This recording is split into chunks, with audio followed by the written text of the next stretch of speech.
Ted. How's it going, man? Paul? It's going good, man. Sitting here in Osaka, can't complain too much, right? Hells yeah, man. Yeah. I mean, I can't believe that we're in Flesh and Blood Worlds in Osaka. I mean, Yeah. I think we were talking earlier, it's a 13-hour flight for you. Yeah.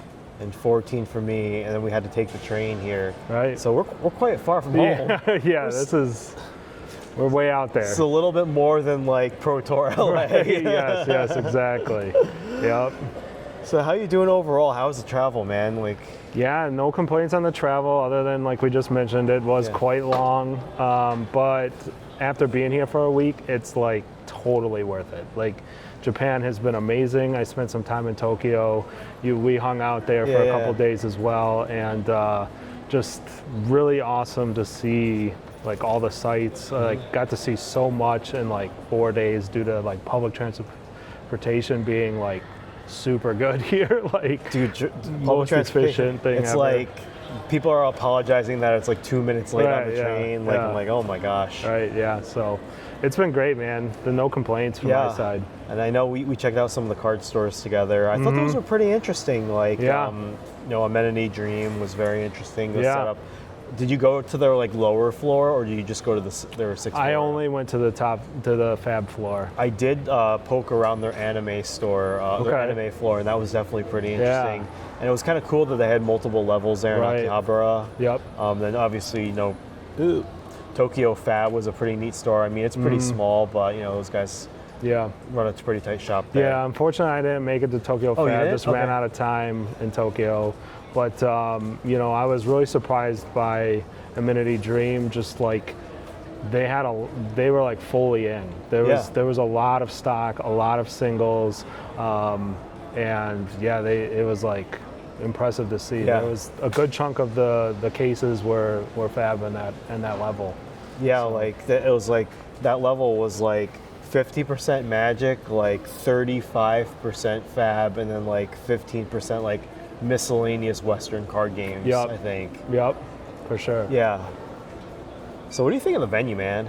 The venue is pretty nice. I mean, the area is very much like outside of Osaka. If you were, we've talked to, everybody knew this was the case, right? As soon as they announced it, it was like, oh, we're kind of pretty far out.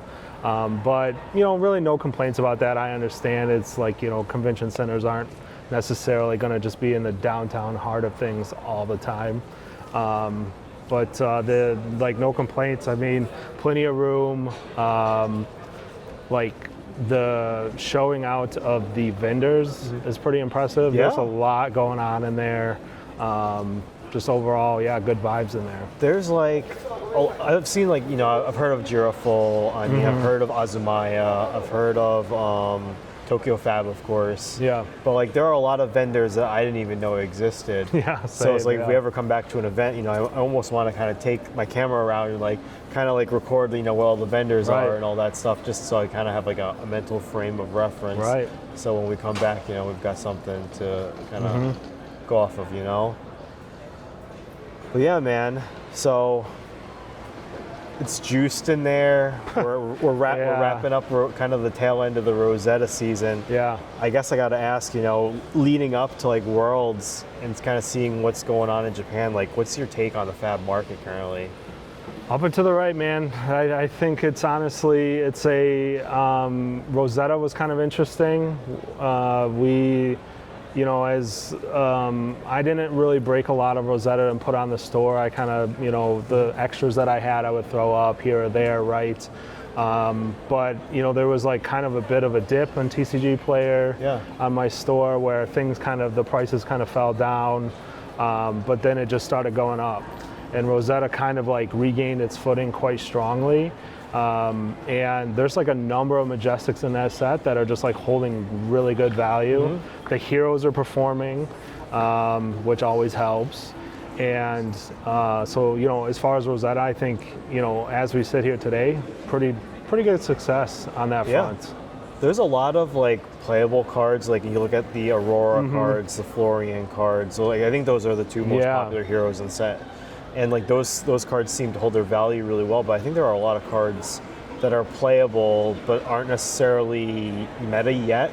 You know what I mean? Yeah, that's a great Like, point. I noticed like Call to the Grave got kind of low there, like $5 for a Right, minute. yeah. And people were like, well, wait a minute, this was a really Yeah. good card in other card games under different names. Yeah. So maybe it shouldn't be $5. Right. Or what was the other one? The other blue generic, a Truce. Truce, yes. It's Truce. like, hey, this card's got a pretty powerful effect Yeah. in certain situations, Yeah. especially like that turn 0 dynamic. Right. You know, maybe this shouldn't be a $3 card. You know, shout out to all you people who I bought those cards from for $3 on TCG Yeah. Player. No, it's a good point. It's always interesting being at a big event rather than watching the big event. You know, I don't know if Truce has shown up per se in there yet. I wouldn't be surprised if maybe some decks were running it, but it might be still like both those cards. It feels a little bit too early. Yeah. Right, and like you said, they got a little low, but then there's enough people that know, right, Yeah. and they like keep pushing them back up, right? It's like $3, $10. $5, $10, Yeah. right? So it's just hanging out there. Another point would be in the same vein, but a little bit less, would be Acilio. I think is right on the cusp. Acilio is one of the heroes, especially from my locals and just from my fans that I hear, reading chats on my streams and comments.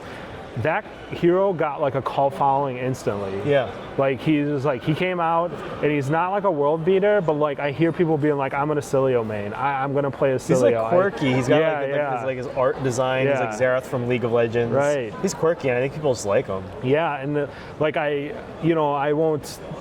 won't compare and say it's the exact same as the Azalea cult, but I get a little bit of a sense of that, right? okay. Where it's like it's not the high. It's like Azalea people are cultish. Like maybe Acilio gets there in the future, but like I get that like entrenched player base So already. is it kind for of him. like Leviah cult? Shout outs to Pat. Yeah, my local, yeah. Who's a Leviah main? Yeah, I think so, right? It's like these lovable heroes that are like cool. They look cool. Like you said, he looks like Xerath. I know I've heard that comment Yeah. before where people just gravitate to him.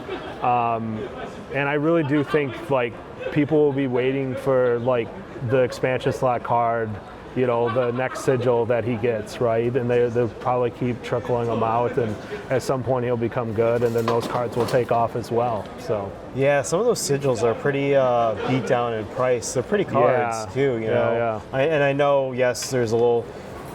Not all sigils are created equal. Some are Yeah. better than others. Like Right. Lightning tends to be really good, and Yep. obviously the Acilio spec is really good. Yep. But like some of them, like Findall, is not as good. yeah. So it'll be interesting to see kind of how those perform, like whether it's going to be like a situation. It's because it's not going to be like a situation with dragons, I don't think, right?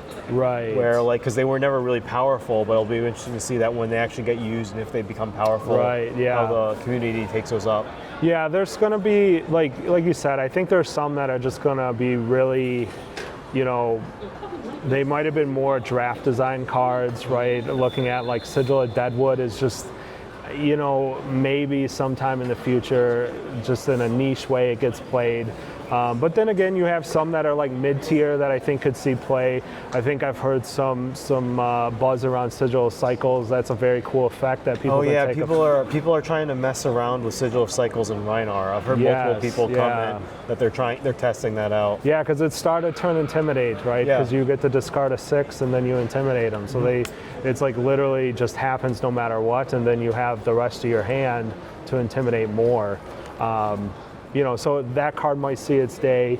I honestly, like I've gone on record, I think, of saying that I don't really like Sigil of the Arc Knight. It's kind of too gambly. Yeah. But I could see, there could be builds in the future.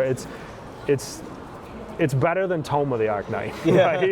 Let's put it that way. I guess that's how I'm trying to explain it, is it's not as gambly as Tome. So it's kind of like a middle ground where like maybe if you had some more interactions with auras, you could do something with it, right? So that one's not fully out yet, but like you said, it could come back one day, All right. But yeah, no, so the thing about Sigil of the Arc Knight for me though is I think it's one of the best looking ones. Yeah, I agree. And I think I told you I ripped 40 cases. Yeah. And none of my sigils were gradable. Oh, that's And unfortunate. I actually listed all of my sigils on TCG Player of the Arcanite, and actually someone bought all 3 of them, same person. Okay, great. Yeah. So it was like a like $90 sale, $30 a piece or whatever. Yeah.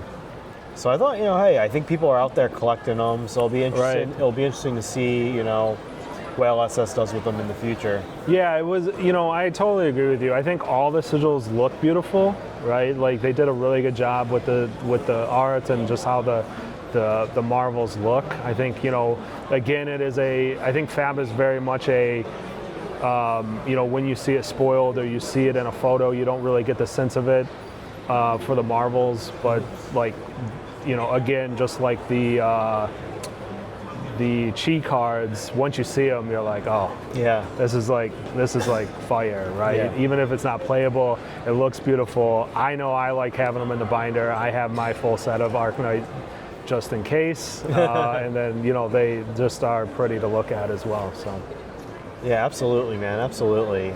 So like, what's selling particularly well for you right now, just overall, like? yeah, I mean, this is maybe a pretty comp out to answer, but it's like we're still very much just selling playability. Things that are playable sell very quickly. Anytime there is some hype around a new class, right? We obviously sitting here after the keynote, the market has just become a mess again because it happens every time a set's announced. But just like on a normal time in between formats, just a couple weeks ago, it's playability, man. This game is driven a lot by playability. My inventory does stay pretty low to the ground, right? I don't move too much into the high-end collectability. But yeah, I mean, the one thing I'll say is that like small stuff moves too. Surprises me sometimes. I get some orders that are like, huh. All right, okay. Like, yeah. Any interesting specs you want to shout out? Doesn't have to be your own personal ones, but anyone buy anything interesting and they're like, oh, I see what you're doing there. I see what you're doing there. Yeah, like nothing like, it's hard, right? Because the last couple of weeks, there's been a lot of speculation around what was going to be announced on Thursday night. I am famously now on record being completely wrong about Ranger. I did a whole video on it, thinking like, hey, there's possibly a Ranger coming. Look at these cards. Due to like just low support for that class at the moment. I think it was still a good bet. I think that's I thought I was going to be either this set was going to be Volcor, and the next set would be Pits, or this set would be Pits, and the next set would be Volcor. Yeah. So I mean, it might just be swapped. There might just be a lag on that video a little bit, but that I saw some of that, right? Even before I put out my video, right? There was some Ranger stuff selling.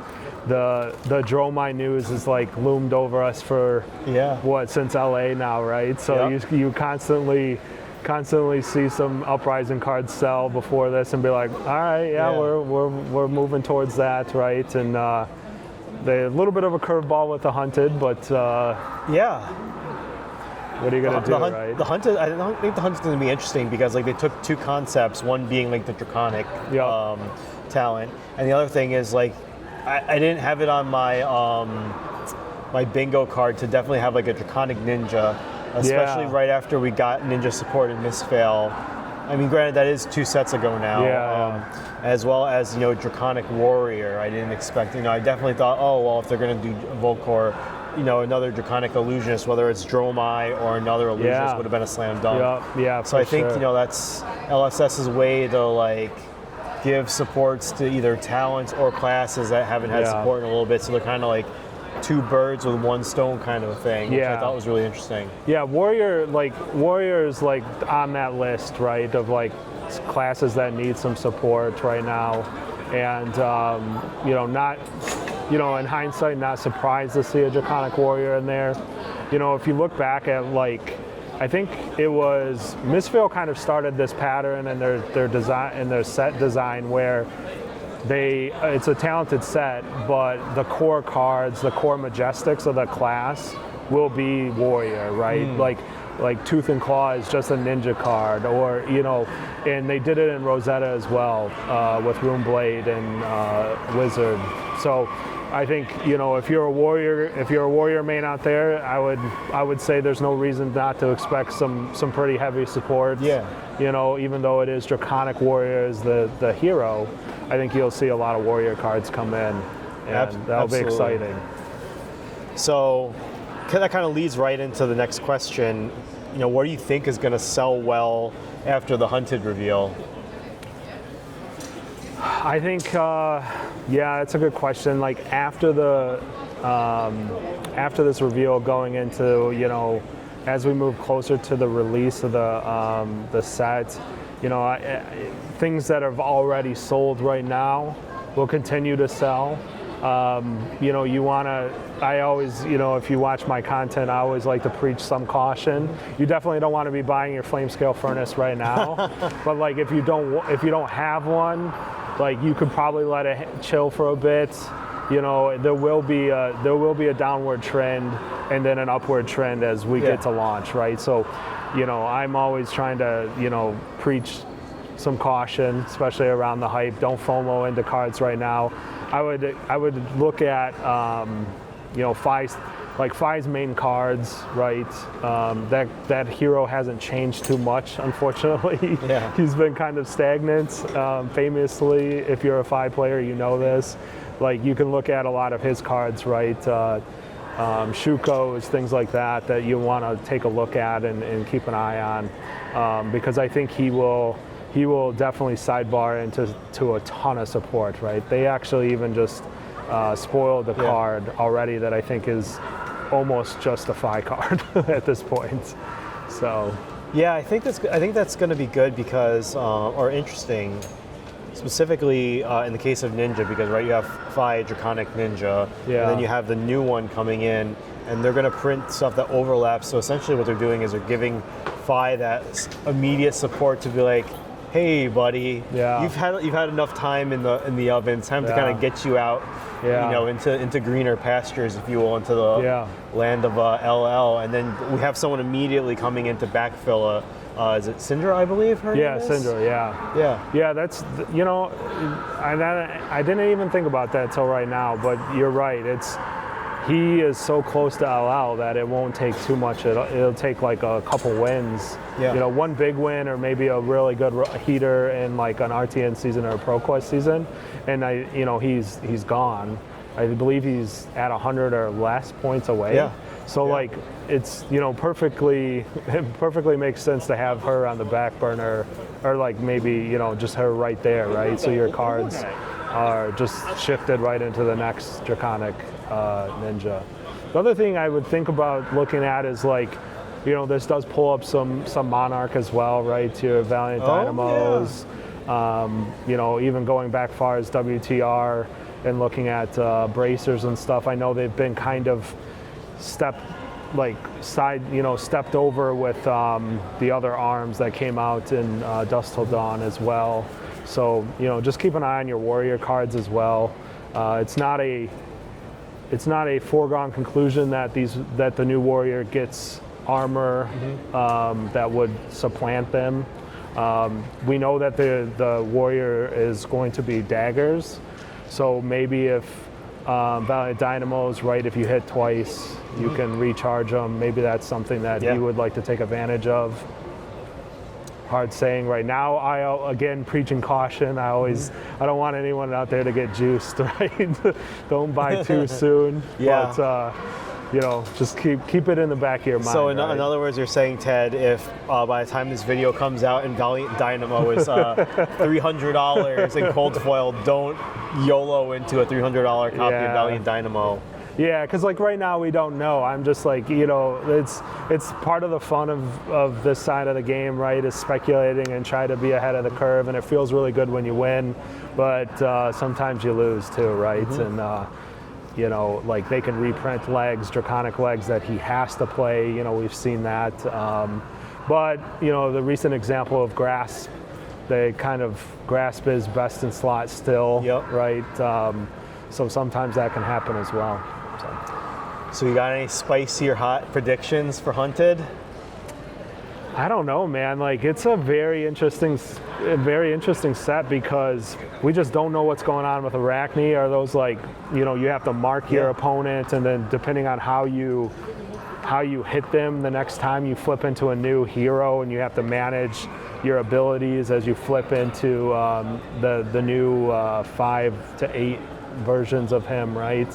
And then we got like an unknown 4th hero too, that we just don't know what that could be Dromai. yeah, that would be spicy if they left that on the table. Yeah, they purposely trolled the entire Illusionist fan base by not revealing Dromai. I think, you know, I think I'll assess now. I'm, you know, it's always been fun to have that, right? It seems like almost every set there's like what if there's a secret? What if there's a secret this or what? You know what I mean? Like, we always kind of run wild a little bit with, like, you know, what they don't tell us.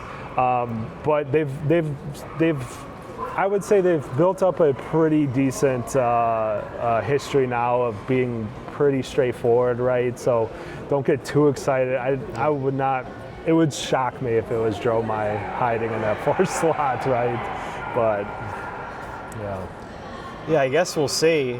And kind of leading into tying back a little bit into collectability. A lot of people don't know mainly people know Ted's more of a market guy, and a player. But, you know, you're a bit of a collector when it comes to the Runeblade pimp stuff. You know, and you know, you gotta can't disrespect your name on that. You got a cold foil grasp. You know, you're in there. So I'm curious on, like, what are you seeing from other players? You know, when it comes to you know, pimping out their decks with, you know, getting rainbow foils, getting cold foils. It doesn't have to necessarily be the old stuff, you know, like if you're a Runeblade, you know, maybe that's the players upgrading from like RF to CFEA Diadic Carapace. Yeah, I think, like, you know, it's really fun. Like you said, I mainly focus on Runeblades. I try to go as fancy as I can with that class. And like, I run all rainbow foils and stuff, and I don't think. What's interesting is I don't think I'm alone in that fact, and that's what makes this game really fun. Is that you can kind of just pick a class or hero or talent even, and just like, I'm doing this, right? And it makes it a little bit more bearable. Now I know how Illusionist players feel after Rosetta. The pain on the wallet was high this set because, you know, again, like I said, I got my, you know, even though Arknight Sigils aren't played right now, I just got them now so that in the future I don't have to like scramble to get them or whatnot. And I like to just have, like, this is my set, I can just build my decks and then move forward.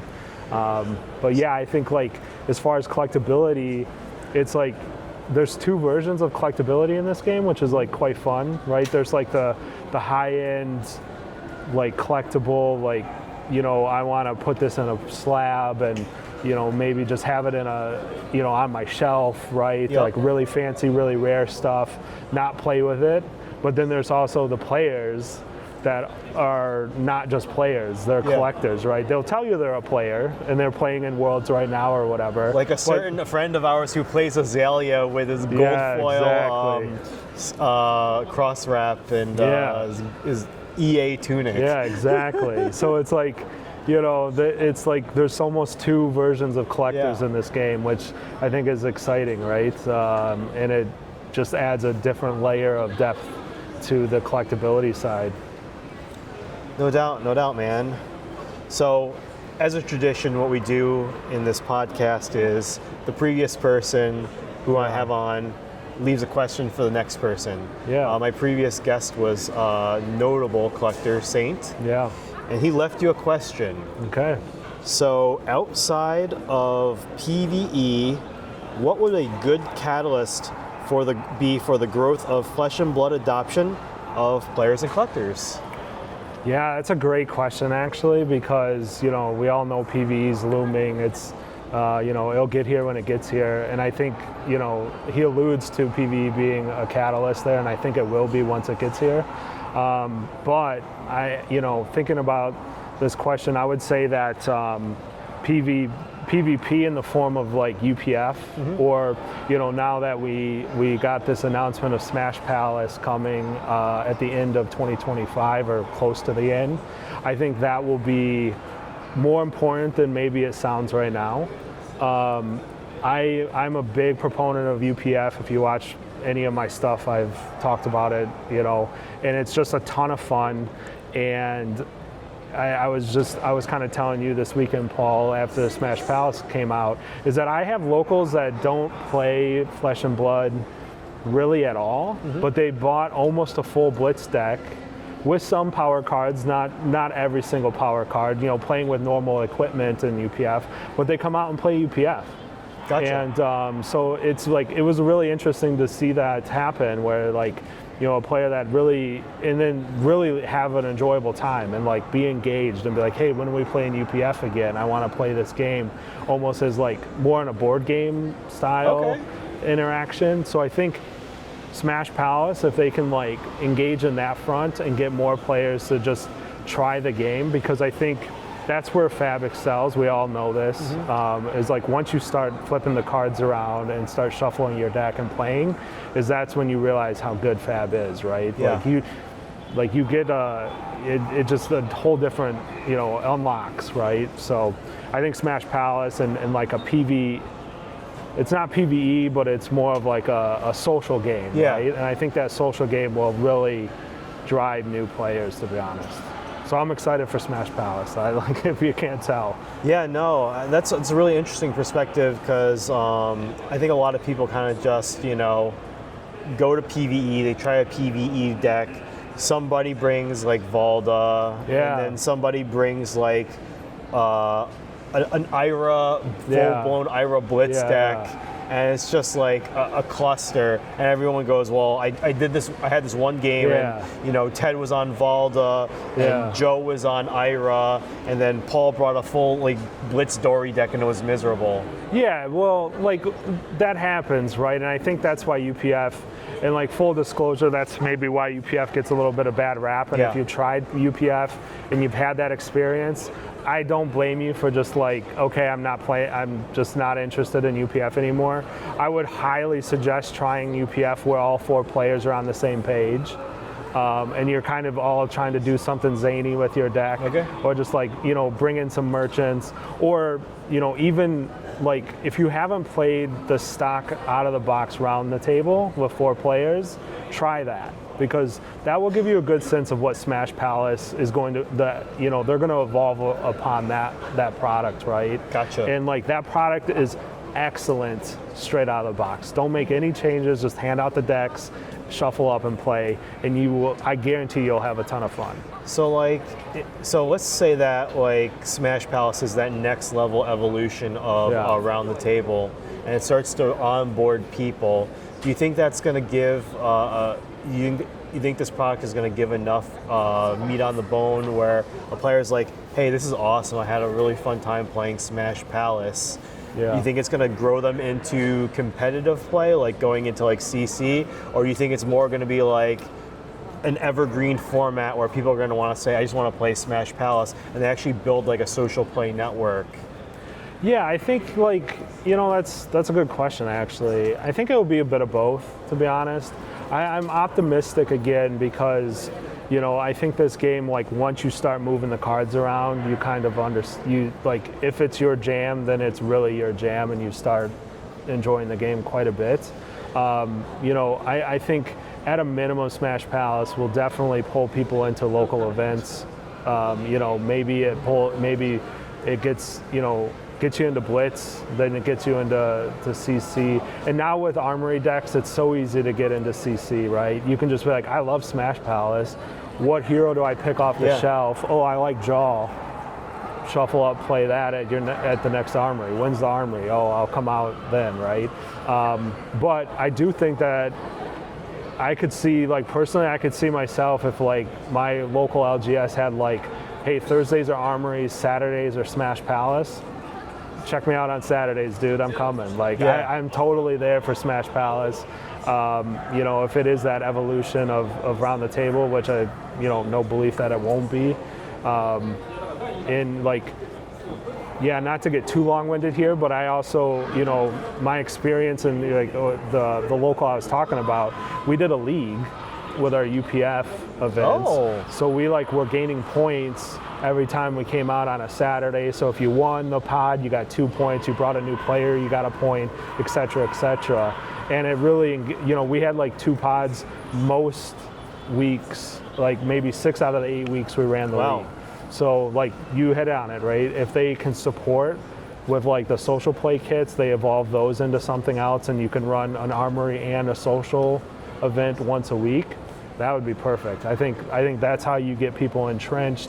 You get people coming out constantly, and then they build up into other events. Yeah. Yeah, no, that'd be awesome. I mean, from a playability perspective, that will grow your armories, that will grow your skirmishes and pro quests, and maybe some of them get serious, start traveling to events like us. But also on like the collectability side, coming from like a Magic the Gathering, like a Commander background.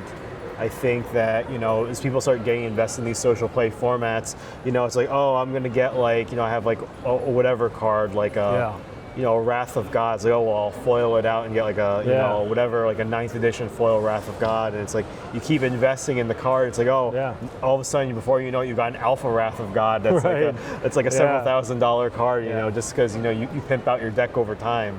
So I think social play is going to be really important for not only onboarding people as well as collectors in general and collectability. Yeah, I think as I'd mentioned before, that second level of player collector will happen in the social play as well, right? Like there will be people that want to bling out. I like blinging out my UPF stuff because it's just fun to play with. It's like, like, oh, look, he's got a cold foil of this, or like, I'll play with my sigils from my sigil sagradas from Barcelona, right? And I'm like, nice. Oh, that's fun, It just shows off the game to new players and stuff. And like, anytime you can grow that collector from that side too, that's great for the game. So. Yeah, no, super excited, looking forward to it. And then the second part of our tradition is, without telling you who the next guest is, I will say that they know trading cards, and they're going to be at minimum Flesh and Blood aware. But what question would you like to leave for the next guest? Yeah, so I thought about this a little bit, and I think the question I would like to ask is, and it's a question that comes up quite a bit, definitely in our circles, but my question would be, what collectability mechanic fits Flesh and Blood the best, and like which one would you want to see in the upcoming set? So by collectability mechanic, I mean like serialized cards. Like, are we talking, you want to see an evolution of the gold pack? The gold pack was quite fun, right? There's a number of things that they can like insert into a box. Box toppers, things like that, right? We've seen a lot from other card games, but I don't think all of those quite fit Flesh and Blood. So I'd be curious to see what they think is like. What do you think is the best? Is it serial cards? Is it special marvels, alt arts? Something along those lines. Well, Ted, it's been a pleasure, my friend. Yeah, as always, Paul. Right. Thank you so much. Thank you.